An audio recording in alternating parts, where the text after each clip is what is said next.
The Transfiguration. Could there be more to this story? Listen to find out.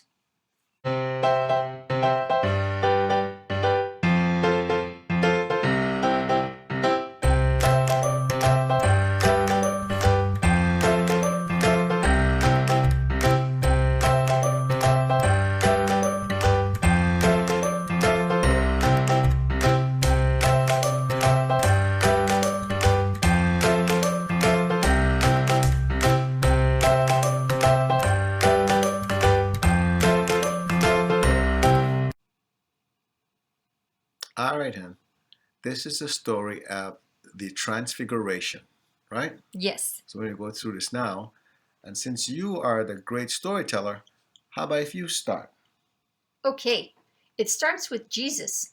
And that's who we see in this picture here in this white robe. He's walking up a sand dune in the picture, but we're pretending he's walking up a mountain. He asks 3 of his disciples to come with him. The ones that accompanied him were Peter, James, and John. Okay.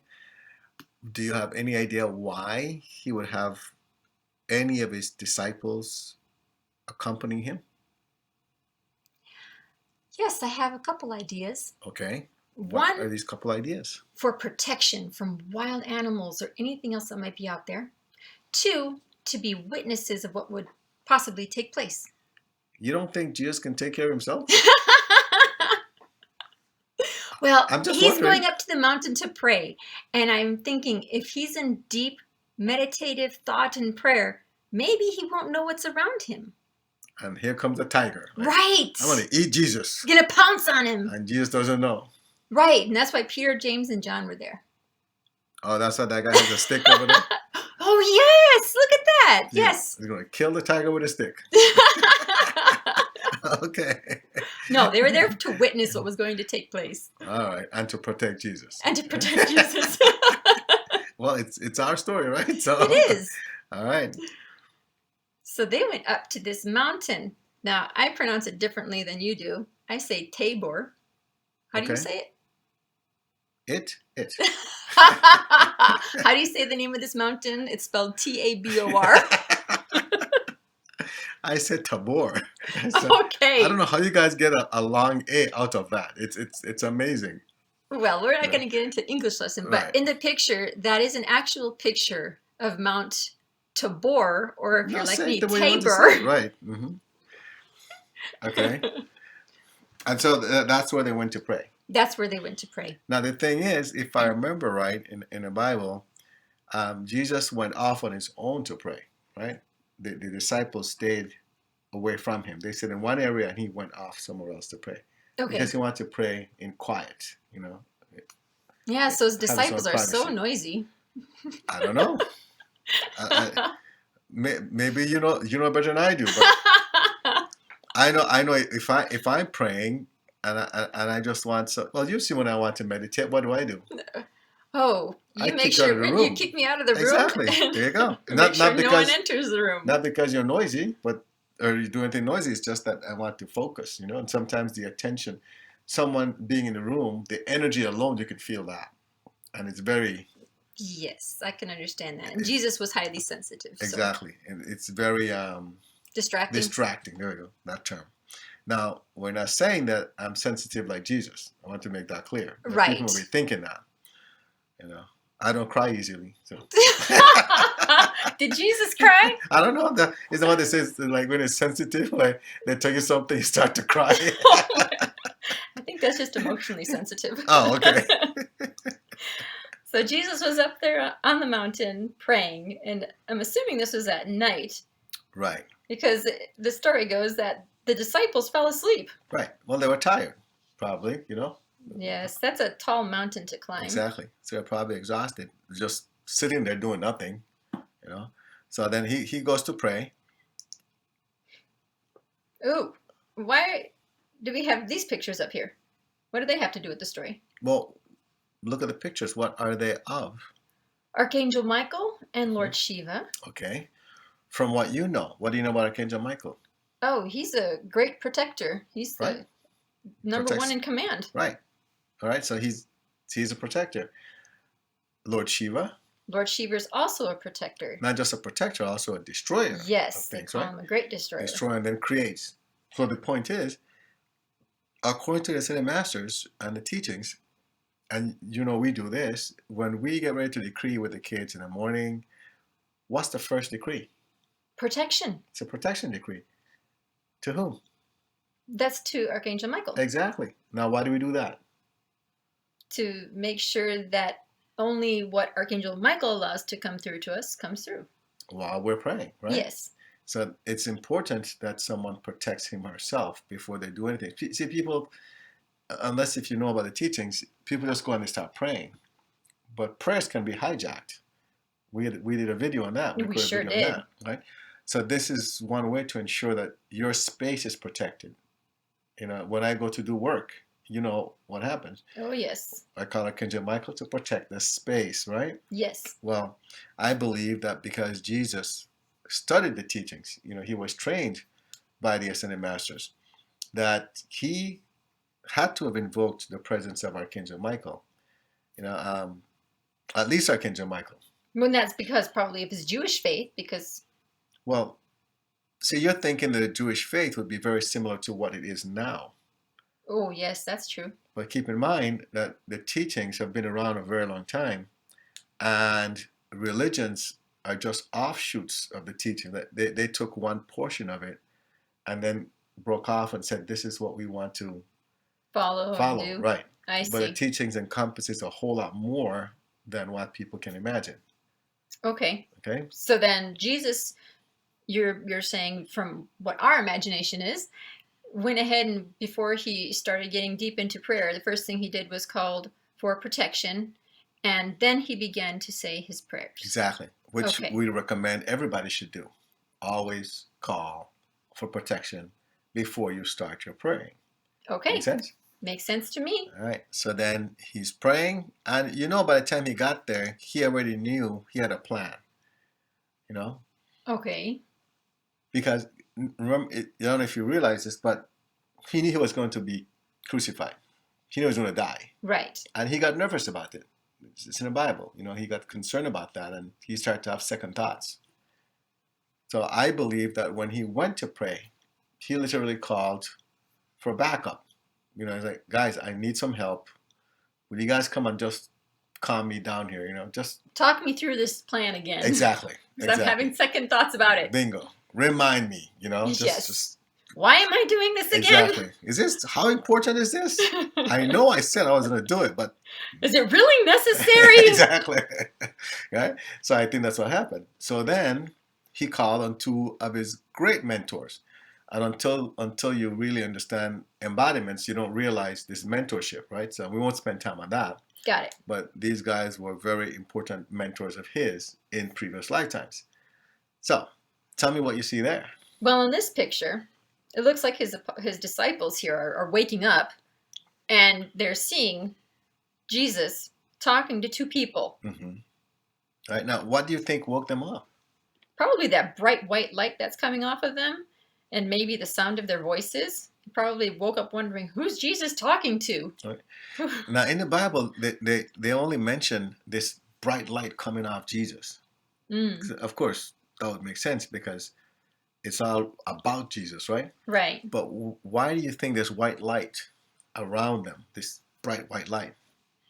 Well, more than likely from what my understanding is, when you are a soul, you are energy of light, and that's all that one sees is the light. Exactly, right? Now, in this case, though, they're also ascended. They're ascended masters at this stage. Got it. Right? So ascended masters, they're really, high frequency, very bright light. So that's what they're seeing there. Yes. Too bad they didn't have sunglasses back in those days. Maybe they did. You never know. Good point. You never know. You're thinking they don't. You see? Well, they haven't found any. So this must be one of the men who were speaking with Jesus. Well, it must be. You don't know? I know. I'm just going based on you click the slide. Oh, okay. So who's that? This is Moses. Moses. That's my sponsor. That's my mentor right there. He's the one that introduced me to the teachings. The mighty, mighty Moses. Yes. Thanks to him, years ago, I started studying the teachings. I It's think I can fantastic. understand why Jesus called upon him. Why?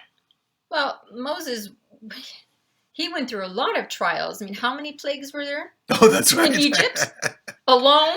Plus, he had to cross a desert. You know, he was banished to die in the desert, and he had to cross a desert on his own. Right. And then, even after the plagues, then he had to lead all those people out of Egypt. Mm-hmm. He had to part the Red Sea and then lead them all to safety, only to find out for 40 years they were going to wander the desert again. Right. And he wouldn't even be led into the promised land. That's correct. Talk about trials and tribulations. Well, if you think, there's one part you should keep in mind as well, that he was a spokesperson for God, but a lot of people don't realize what was the thing about him being a spokesperson. What would be the challenge? That he was an Egyptian prince? No. What? He stuttered. Oh, he stuttered. Right. We've talked about that. I didn't remember that until Right. just now. He stuttered. So imagine being a spokesperson, and when you're talking, you're like, Ramses?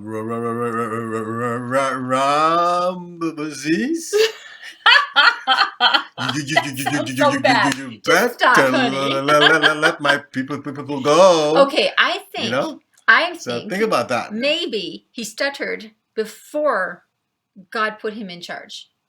And then afterward, the stutter went away because he had the light of God in him. Okay, that's not in the Bible, but okay, I'll buy it. That could be another story we could share. Elijah. Yep, that's Elijah. That's a picture of Elijah. So, as you asked earlier, so why would he then call on Elijah? Correct. You explained why he'd call on Moses. It made a lot of sense. Why Elijah?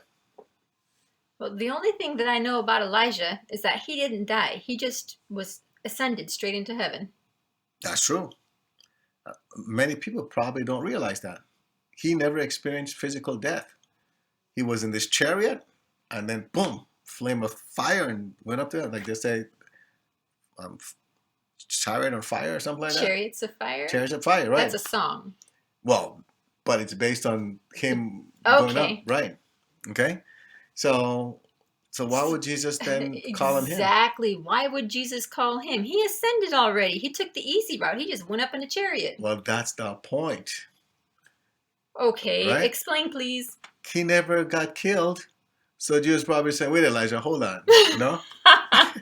You skipped the murder thing. Exactly, right. How can I do this too? Bingo, and right? Still help humanity? Exactly. You know? Oh. You went up on a chariot, you know, nice and good. So where's my hero's welcome? Yeah, let's talk a little bit here. Tell me again why I need to go through this. You didn't go through it. Explain this to me again. Do you think he tried to compromise?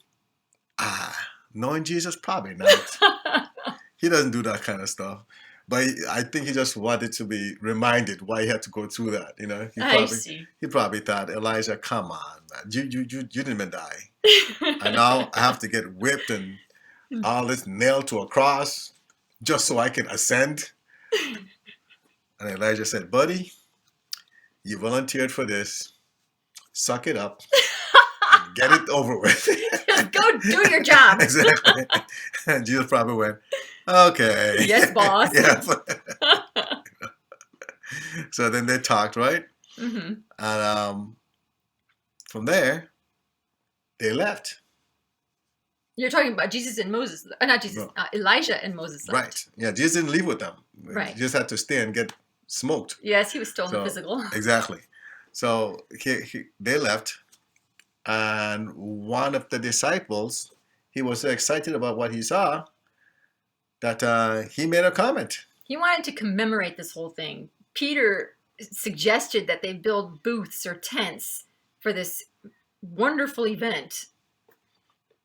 And the reaction was Jesus probably just looked at him and said, boy, just stop, okay? I'm about to die here. You want to go celebrate something? just cut it out. All right, they already passed on. They came back to help me.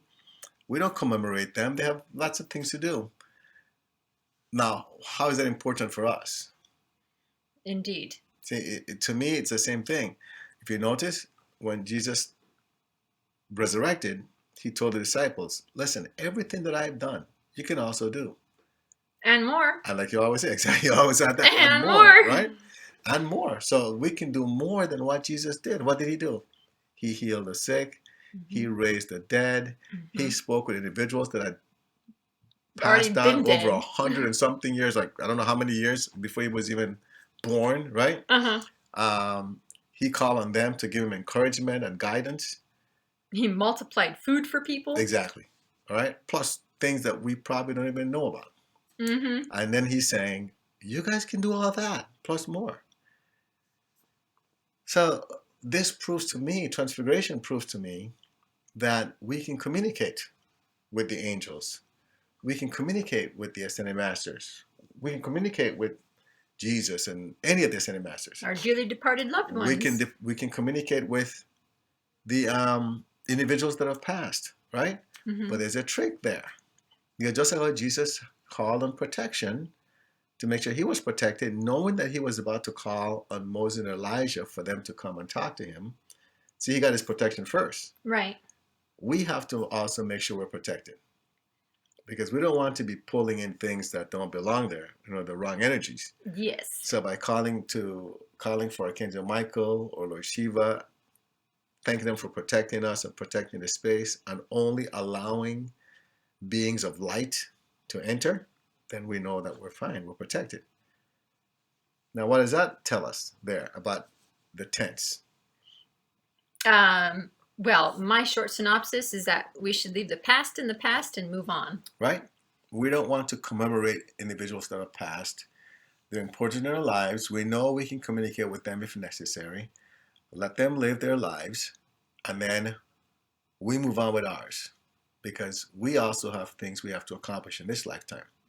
But the bottom line is that everything that Jesus did, including speaking with individuals that have passed, we can do.